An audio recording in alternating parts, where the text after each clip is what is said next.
Now, the question we then have to ask ourselves is, if the pass mark is 50% or more, why are people failing the examination? Because if you are somebody who is on this journey, or you know someone who is on this journey, one of the things you will hear is, hey, Charlie, ICAG is difficult. So you hear somebody who say, I've written this paper 3 times. I've written this paper 4 times. I've written this paper 6 times.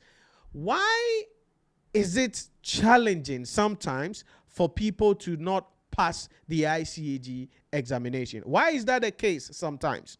I'm going to share some thoughts with you here and then provide you with some blueprints on how you can overcome this problem. The first thing is about the issue in respect of mindset.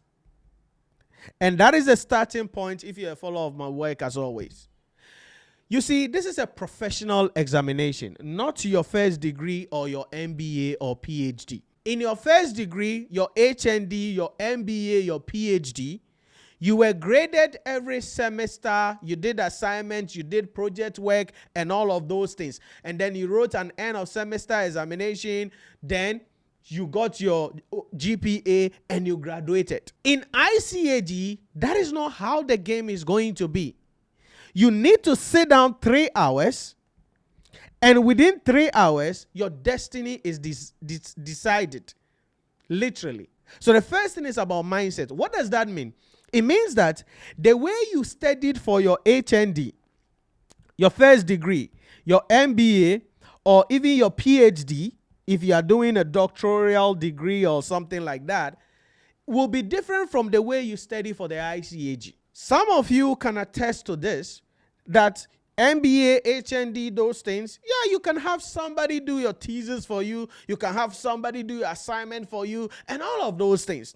Somebody will do your project work and all those things for you. In ICAG, you are the one who is responsible for everything, and we have 3 hours to decide whether you qualify to go forward or not. And that is the first thing, because sometimes we've had moments where somebody will say, oh, this is a first-class student coming in, but they are struggling with ICA.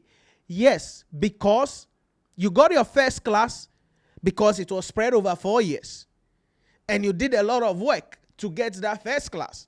In ICAG, you have 3 hours, and in that 3 hours, you must be emotionally, spiritually, psychologically in sync with yourself, be able to study well prior to the examination, understand everything well to pass the examination. So that's the first thing. If you want to pass the exam, I don't know, maybe you are watching this and you have written a paper before and you failed the paper. Maybe you've written the paper twice. Maybe you've written the paper 3 times, and you keep on asking yourself, what is going on with me? I want you to look at your overall attitude or mindset about the ICAG examination. If you think it is difficult, it's going to be difficult for you. If you think no matter what you do, you will fail, you will fail.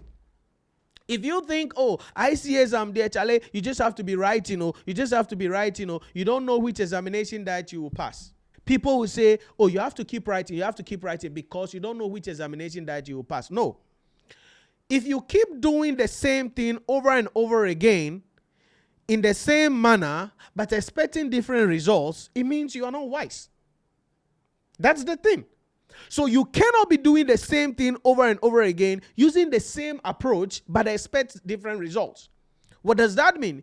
It means you cannot approach this examination date using the same strategy you used last semester, which caused you to fail the examination. And that is the brutal truth that you must understand, that you need to change the approach. Maybe last semester, and part of that mindset is last-minute studies. People do a lot of last-minute studies. Oh, Nhyira, my work, my wife, my husband, my children, my this, my that, my this, my that. So, from week 1 to week 11, they are not learning. Week 12, 1 week to the exam, that's where people take leave. Then they attend all manner of magical classes somewhere, and they think a 6-hour class will help you to understand everything in the syllabus. No, it doesn't work like that. And all of that is built into the mindset. So if you want to pass the examination, you must understand that you have to spread your studies across the 12 weeks. You must have a study plan, and that study plan helps you. Every week you are doing something. Every day you are doing something. That is how you approach the ICAG, so that a week to the examination, you know the things you're supposed to look at already, and you're just going to be revising effectively to optimize your chances of passing the examination. And that's about the mindset. Because there are stories, people are like, oh, I am busy. Work doesn't allow me to attend lectures and all of those things.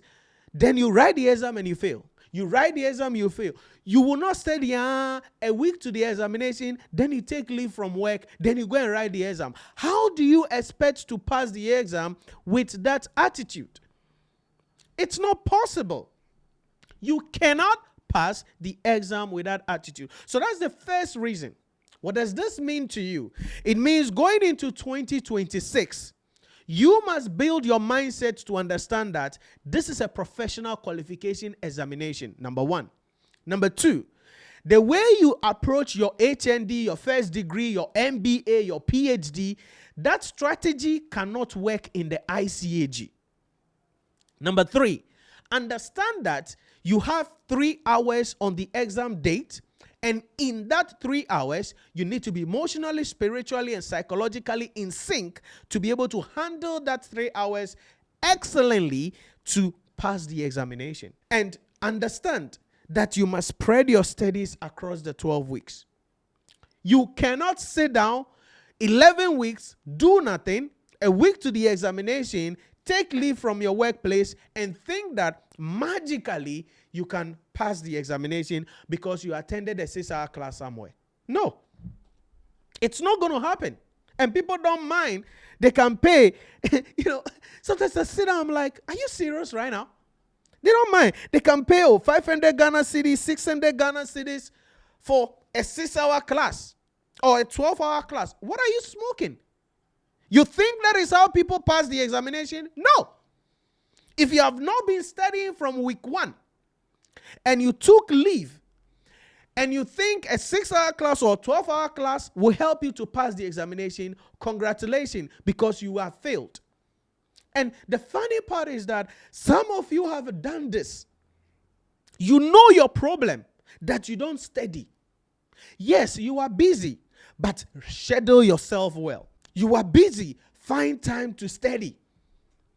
It means you need to optimize your chances, remove distraction in your life, sleep early, wake up, do some 1 hour, 2 hours early in the morning before leaving for work. That is what it takes for you to become successful. That is what it takes for you to pass this examination. You cannot sit down and think that a 6-hour class, a 12-hour class will help you to pass the examination. You will go and fail. And many of you have been doing that. You did it, it's not succeeding, but you are still doing it. It is a mindset issue, and you got to fix it. So going into 2026, you want to challenge yourself. You want to tell yourself that I need a plan. And that is where our community comes in. Because in our community, we help our students to plan this thing out. And you're going to hear me saying this over and over again, that, hey, this thing is not about overnight success. You must spread your studies. And I'll help you. We will assist you to prepare your study plan, hold you accountable, guide you what you have to do. At least every week, you make sure that you are doing something on your own, apart from the live lectures, apart from watching the playback of the videos, apart from the practice question courses. You are doing something on your own to put you in that position so you can go into the exam more and pass the examination. That is the first thing I want you to understand, the mindset. So please, ICA is not your MBA. Respectfully, nobody cares the school you attended for your MBA.